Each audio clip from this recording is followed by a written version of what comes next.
शिव गुरु के चरणों में प्रणाम। कवने खसुरावा शिव गुरु हमारा से भइल जी। ए शिव गुरु हमारा से भइल जी। ए शिव गुरु कवने कलम से लिखनी भागत दुखावा हमरो नइखे ओरात जी।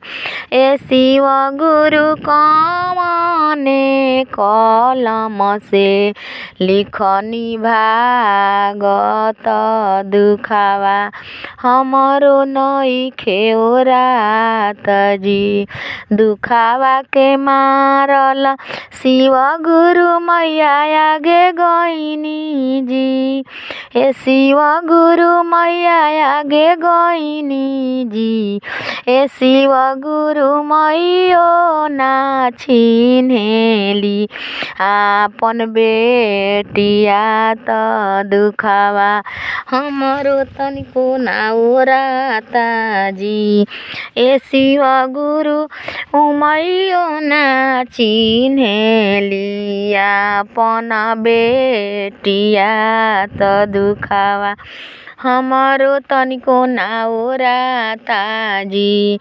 दुखावा के मारल शिव गुरु भैया आगे गइनी जी। ए शिव गुरु भैया आगे गइनी जी।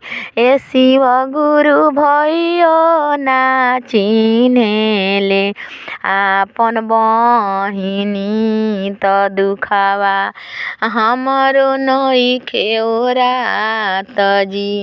ए शिव गुरु भैयो ना चिन्हेले आपन बहिनी त दुखावा हमरो नइखे ओरात।